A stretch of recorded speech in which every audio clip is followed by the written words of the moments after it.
Еще раз хочу пожелать вам всем доброго дня и прекрасного продолжения рабочих процессов и задач, которые сейчас у вас происходят.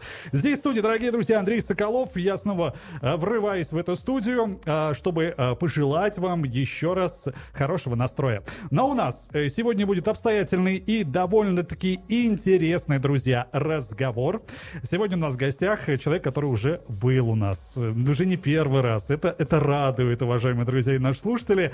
У нас сегодня в гостях Алексей Шпико, друзья, руководитель отдела продаж компании Лего. И мы сегодня поговорим о настоящем революционном тренде в строительстве окнах из термоалюминия.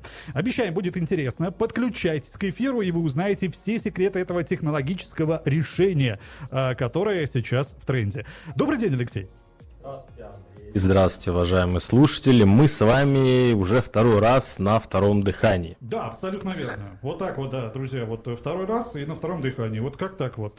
Хорошо ведь? Конечно. Алексей, ну, действительно, технологии и тренды есть не только в мире моды, да, как мы принято говорить, или в социальных сетях. Это тренд, появился какой-то новый интересный. Но и в строительстве они тоже есть, они тоже присутствуют. И сегодня мы действительно решили поговорить про термоалюминий. Но вообще, самый, мне кажется, логичный вопрос, чем отличаются окна из термоалюминия от обычных ПВХ окон? Ну, вполне логичный вопрос. Да, но перед тем, как ответить, я хочу напомнить вам и нашим слушателям, если вы помните, я говорил, что если прошлая передача понравится нашим слушателям, то как раз таки следующая передача у нас может быть на тему термоалюминия. И вот она как раз таки состоялась, это следующая передача на тему термоалюминия.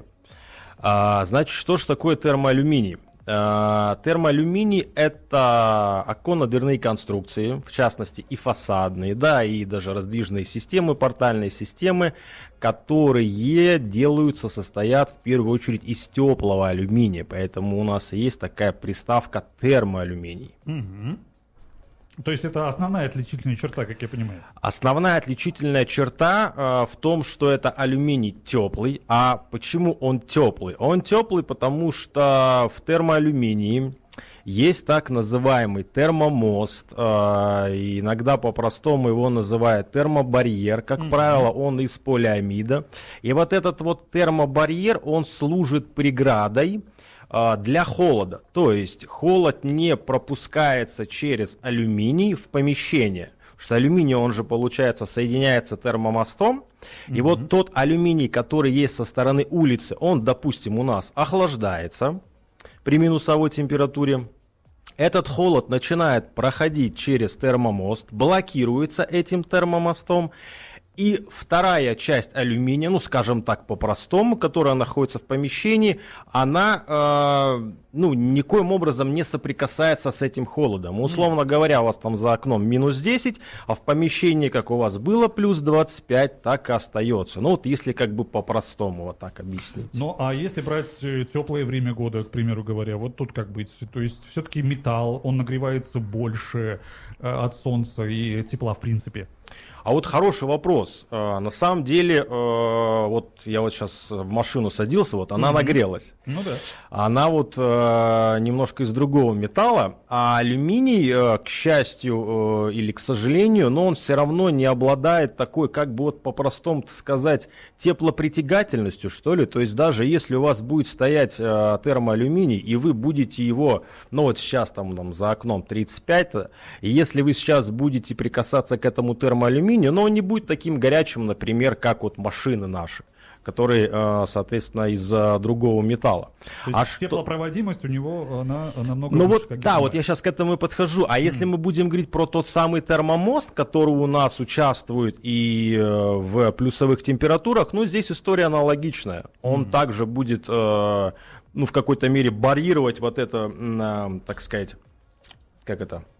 Да, внешнюю среду, тепло. Ну да, вот эту жару, что ли, вот как вот сказать-то по-простому, он будет ее барьировать, блокировать, а как вот у вас было там вот сейчас сколько, 20 градусов с кондиционером, так у вас это и останется. Ну, потрясающе. Я думаю, что для наших широт, скажем так, это идеальная температура. И следующий все-таки вопрос, а вот какие типы стеклопакетов лучше всего сочетаются с теплым алюминием? Ну, что с теплым алюминием, что с ПВХ-конструкциями, я вот на прошлой передаче советовал, рекомендовал, и сегодня также советую, рекомендую ставить, конечно, двухкамерные стеклопакеты. Как бы не было желания сэкономить и поставить однокамерный стеклопакет. Потому что если уж остекляться, то остекляться по уму. Потому что если будет стоять однокамерный стеклопакет, то все-таки, неважно, это у вас будет какое-то там ПВХ серия, это у вас будет термоалюминий, вы не получите того, чего могли бы получить, если установили бы двухкамерный стеклопакет. Ну а вот в последнее время мы уже начали с этого, о том, что термоалюминий становится трендом таким неким. Почему все-таки растет интерес к теплому алюминию? Это тренд, это необходимость, это вообще что? Или, может быть, это цена-качество соотношение хорошее?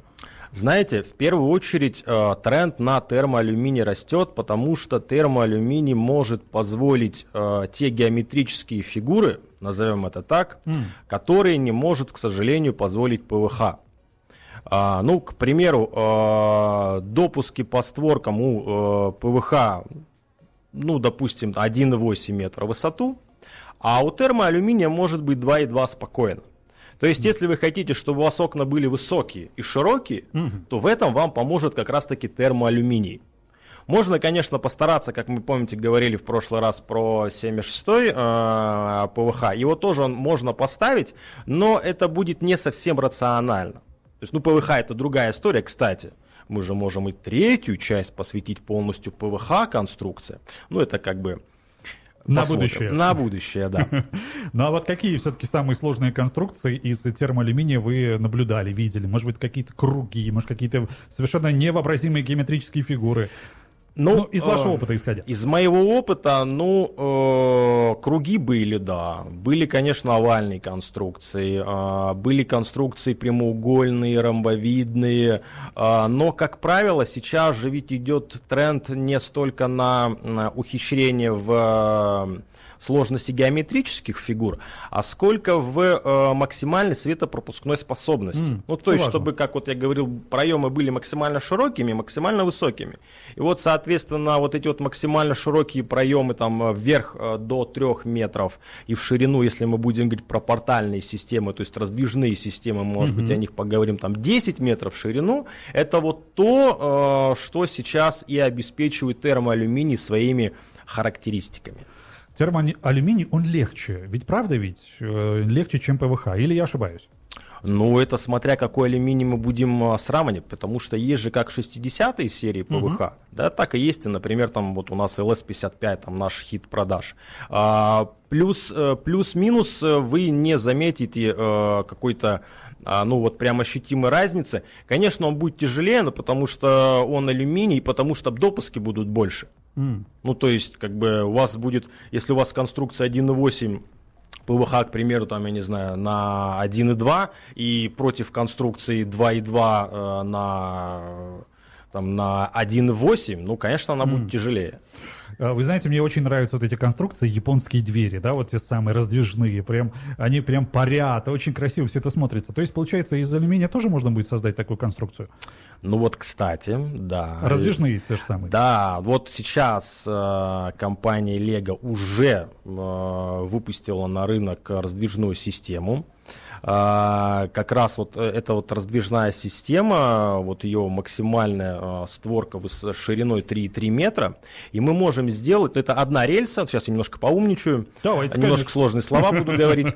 Так вот, вот есть раздвижная система, да, и вот есть у этой раздвижной системы рельсы, так скажем, по которой, да, двигается вот эта вот подъемно-раздвижная система.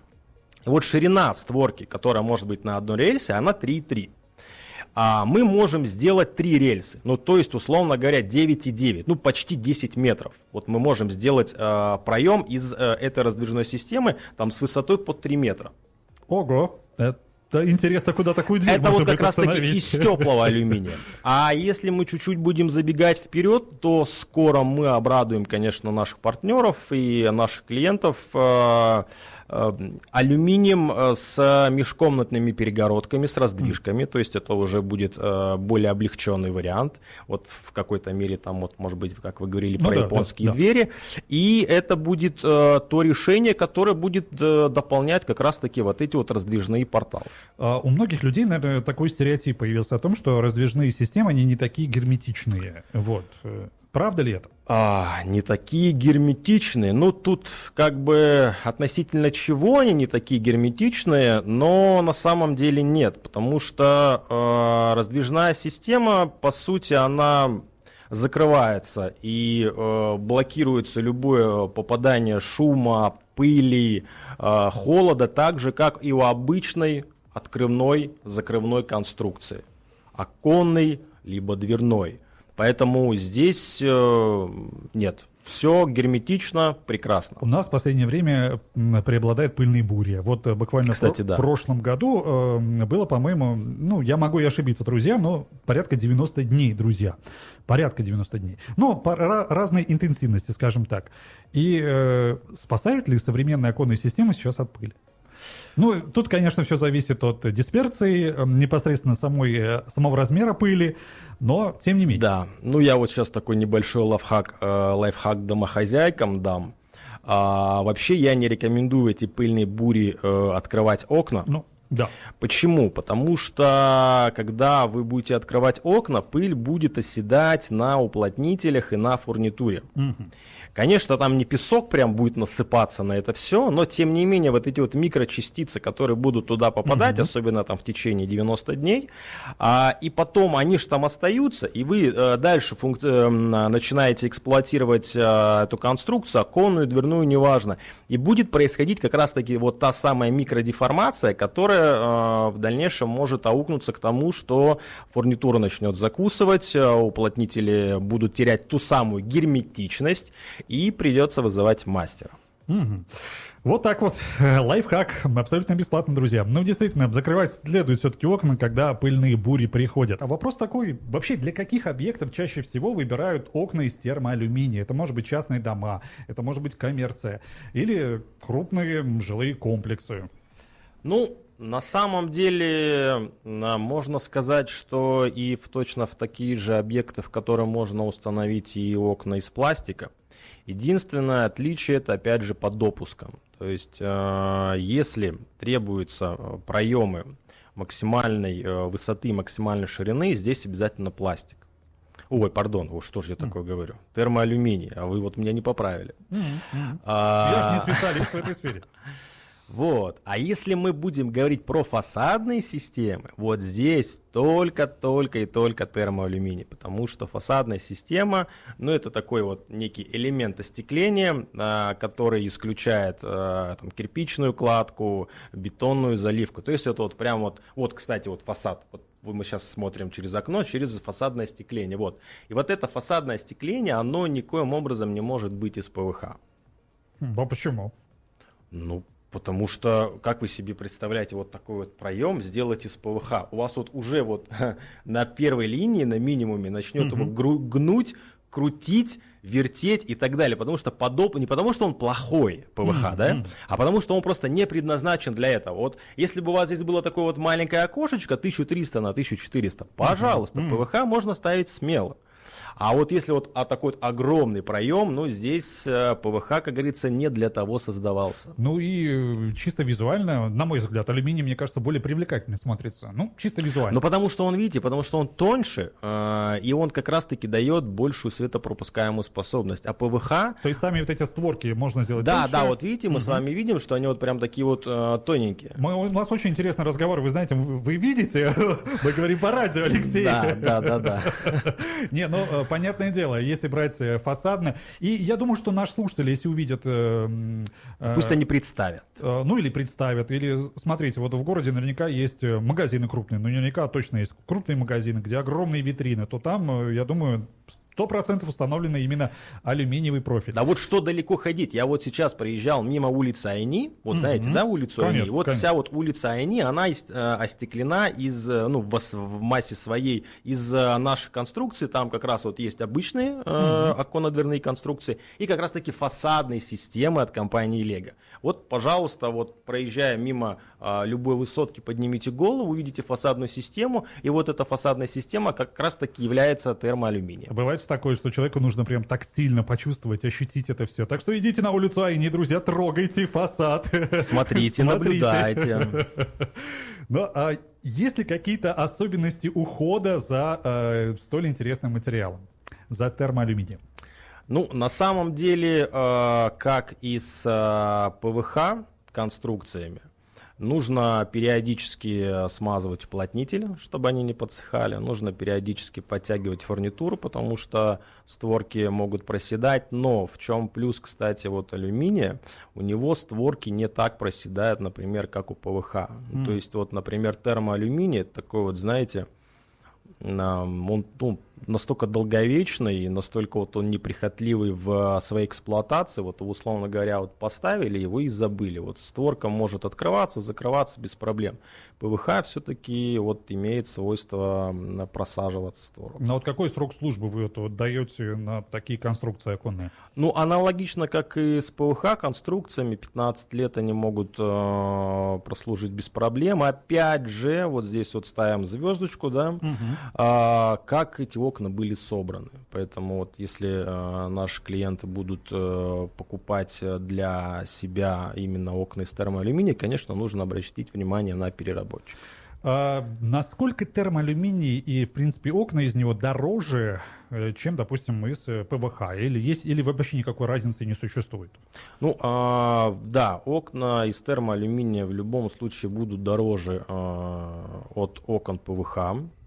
И если, например, вам дадут окна из термоалюминия по цене ПВХ, вот здесь вот, наверное, такая будет подозрительная история. Ну, мы скажем, что вот в районе там, 25% от ПВХ окна из термоалюминия будут дороже, но здесь, знаете, опять же, зависит, с чем мы сравниваем.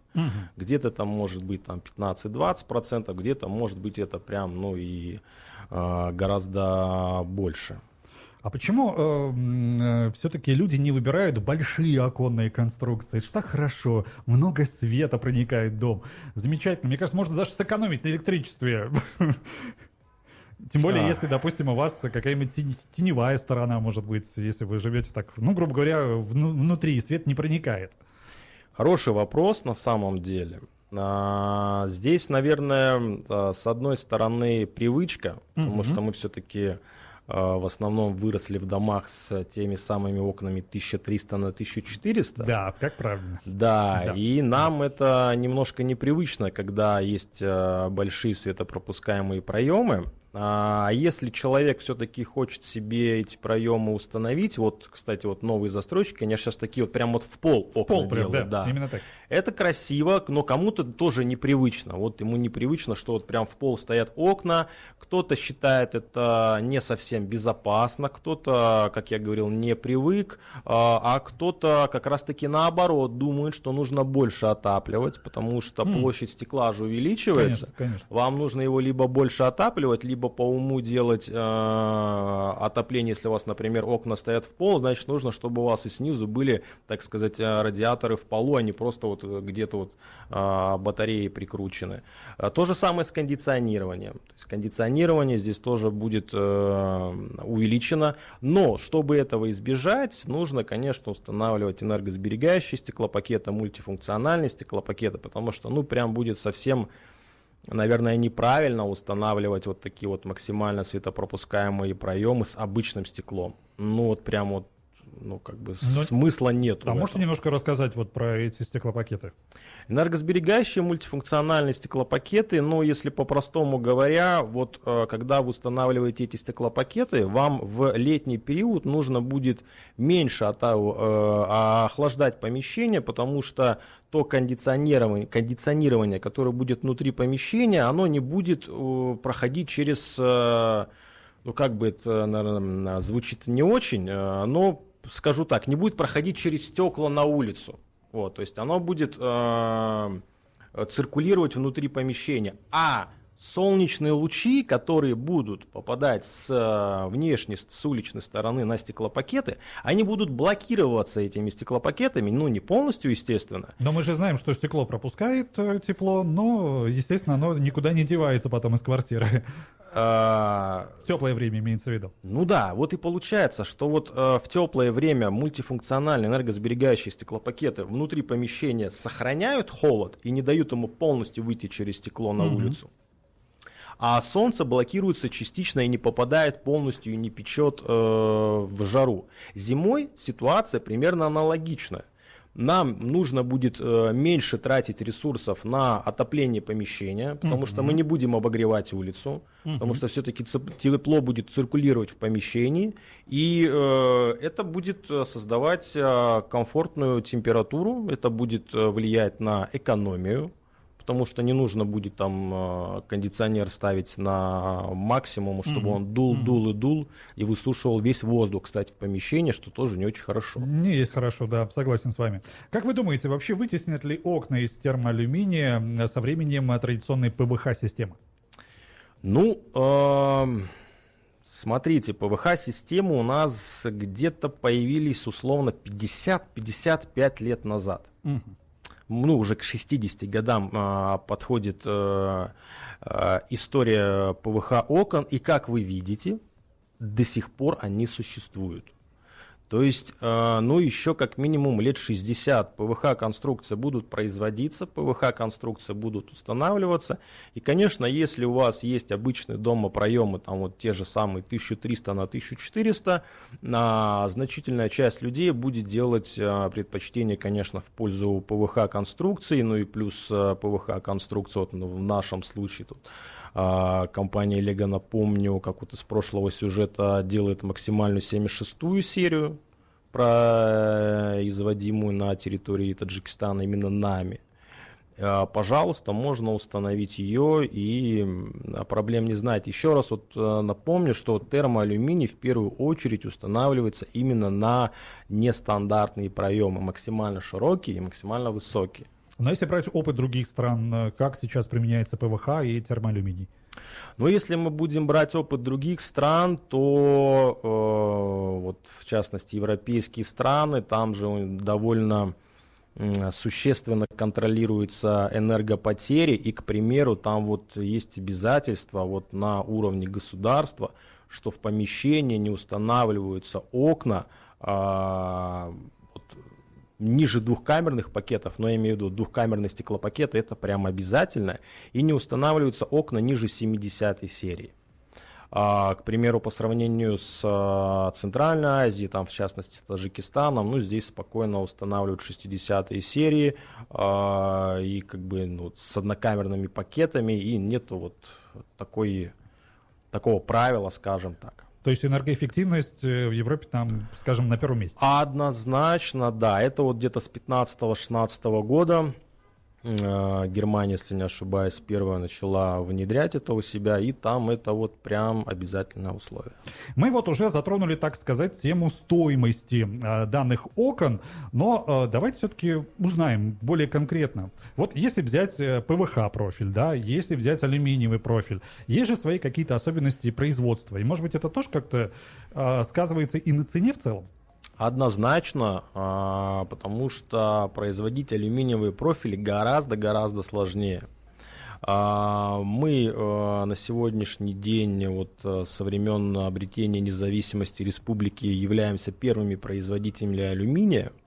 В 2013 году мы сделали вот завод наш по производству алюминия. И вот, считай, с 2013 года мы уже на своем опыте, как говорится, и был уже у нас и первый блин комом, и... Первый профиль комом. Да, первый профиль комом. На своих ошибках, на своем опыте мы уже настолько вот обкатали производство алюминиевого профиля, что вот сейчас он выпускается, как говорится, комар носа не поточит. И, соответственно, вот сейчас вот взять сходу где-то открыть алюминиевое производство, может быть и можно, но опять же понадобится довольно много времени, чтобы вот те самые профили комом, сначала они прошли, вот научиться на своих ошибках, набить шишки и потом вот выдавать качественный профиль. Я просто уточню, то есть, получается, компания Lego выпускает свой собственный профиль? Конечно, да.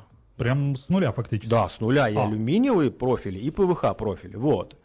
И в этом плане алюминий очень сложный, то есть нужно прям вот достаточное время, чтобы обкатать это производство и прям выпускать на самом деле достойный продукт.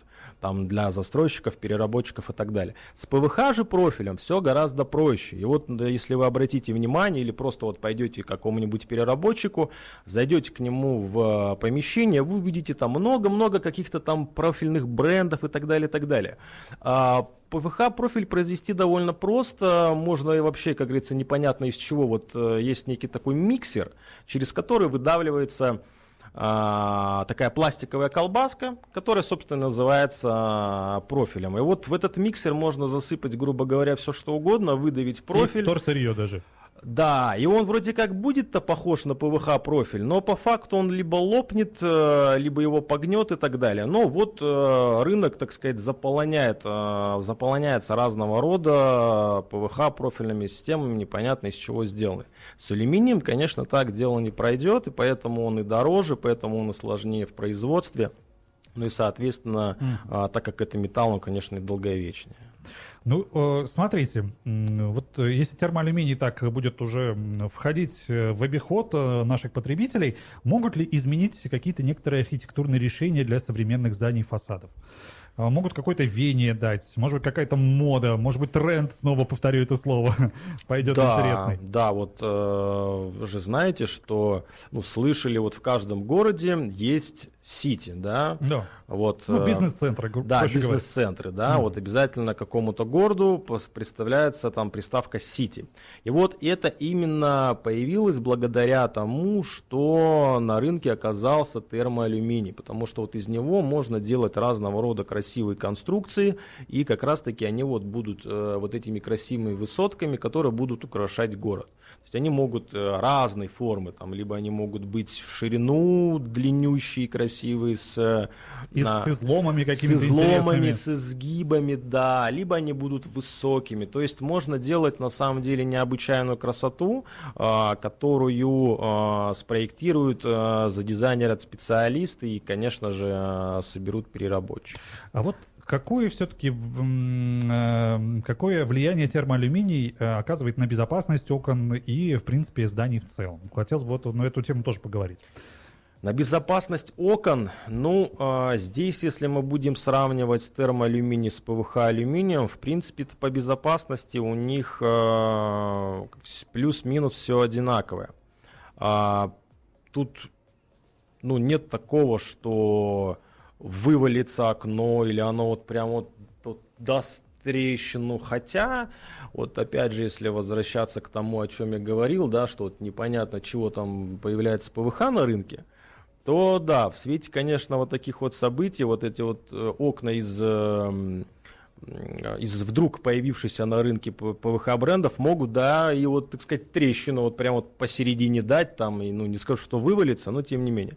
Алюминий, конечно же, нет, это прям, знаете, это такой вот надежный аппарат, это вот прям, не знаю, как утюг, что ли, вот утюгом можно пользоваться, наверное, вечно. Хотелось бы еще узнать про цветовые решения, поскольку все-таки алюминий, его нужно покрывать какой-то специальной краской, какой-то автомобильной краской, да, чтобы он не выгорал на солнце и так далее и тому подобное. Есть какая-то своя, наверное, технология, которой я тоже не очень хорошо разбираюсь, но тем не менее. Что здесь, как дела обстоят с этим? Цветовые решения тоже есть разные. Вот есть, к примеру, покраска алюминия, есть анодирование алюминия. Покраска алюминия — это такой массовый сегмент, это не столь дорого, как анодирование, и крашеный алюминий, мы можем увидеть, как говорится, сплошь и рядом. Вот сейчас в нынешнее время, и, соответственно, раз эта краска, она может быть, прям абсолютно разных цветов. Главное, что когда вы будете задумываться об остеклении помещения, нужно выбрать 1 тонн краски у термоалюминия и у ПВХ. Почему? Но, как правило, когда идет остекление загородного дома, окна, например, могут быть как раз таки из того самого ПВХ, а вот входная группа, раздвижные системы, они могут быть из термоалюминия. Вот, к примеру, вот в нашей компании Лего как раз таки предлагает однотонные цвета, то есть если у вас условно антрацит будет термоалюминий, то у вас антрацит будет и ПВХ, и соответственно вот целостность будет, да, будет некая. целостность, да, будет все одинакового цвета. Если мы будем говорить про анодирование, это уже такой более дорогой вариант. Как правило, анодирование сразу всплывается аналогия с таким матовым покрытием.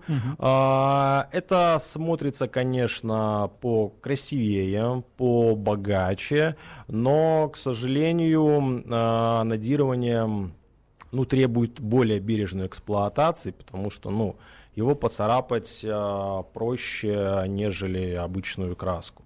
Поэтому анодирование вот в таких вот не шибко, так сказать, эксплуатационных конструкциях вот стоит и красиво. Замечательно. Есть еще один такой вопрос. Существует миф о том, что он уже давно идет, о том, что вот именно окна из алюминия, они хуже работают в плане шумоизоляции, теплоизоляции и всего остального. Вот быстренько, если можно, рассказать об этом. Так, то, что такие мифы-то нет. Но опять же, зависит от, конечно, ширины профиля. То есть это профиль прям будет совсем-совсем узкий, с там каким-нибудь минимальным термомостом, условно там какие-нибудь 5 миллиметров. Конечно, это как вот мы позиционируем конструкцию, например, это будет решение для кухни. На кухне, соответственно, у нас меньшие требования к шумо-теплоизоляционным характеристикам, и там будет, может быть, не очень комфортно. Да? Для этого существуют окна на кухне, решения для кухни. Если же мы будем говорить про алюминий для спальни, детской, гостиной, это уже более комфортное решение. Здесь, конечно, требования к шумо-теплоизоляционным характеристикам максимально высокие.